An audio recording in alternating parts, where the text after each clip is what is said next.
What's going on, guys? Welcome back to the channel. Yeah, it's another tutorial in Photoshop. Alright, so this is going to be real quick. Check out what's wrong with the photo. Do you think it's something big? Let's see. Just pick the hue and saturation and let's see, maybe that's what the problem is. Let's increase the saturation and boom. Okay, so before we do that, let's actually zoom in and see some rough and rest parts. So we need frequency separation, so let's quickly do the frequency separation. I'm going to delete this one and then I'm going to go ahead doing the frequency separation. Yeah, so frequency separation, select this, and I'm going to group it together, open it up, select the texture, and you know what it is, linear light. I'm going to go click the color layer, go to the mixer tool brush, now quickly blend just 1 minute and make things smoother.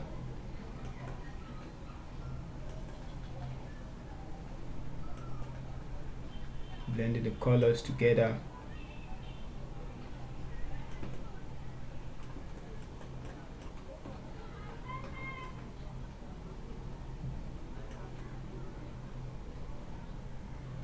Guess that's okay. Decrease the size of the brush and then blend.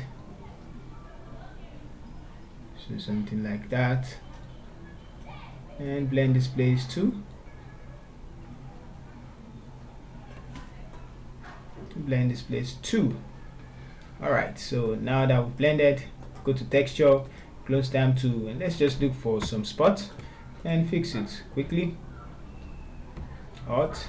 I'm going to remove the air from this side.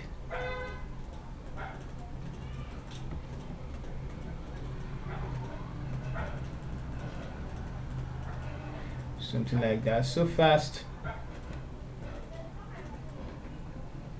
Zoom out. Let's remove. Turn off the align.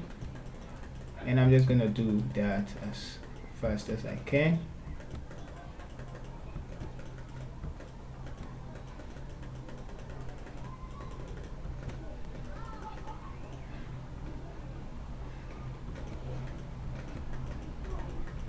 Just the air, and remove this. I think that's enough.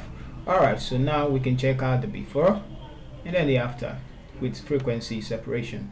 Now we can now drag our hue and saturation, and you know what it is, make it saturated, and this too saturated, and we can bring our vibrance instead, and increase the vibrance, the midtone just a bit, and we're done. So increase, make things increase till we have that. Alright, so that's it for today, and this we can create a stem visible layer. Let's take this two out of the group, or we can leave it. Let's just take it out of the group and then create a stem visible layer. I'm gonna group everything together, turn it off, and before and then after, before and then after. One more thing we can do is to go to camera raw filter, select filter, select the top layer, filter, camera raw filter. So here in camera raw filter, open the basic tab, highlight straight away, and that's too much. Okay, bring up the white and bring out the shadows. Okay, take out the blacks. If that's not looking real, increase the texture. There's no need for white balance. I think we're going to go to the color mixing, and let's blend the hue of the orange towards the yellows, something like that, and take the yellows towards the yellows, and I'm gonna increase the red towards the red to get that look. Let's saturate the red more. Click on the saturation, take the lead, saturate the yellows the more.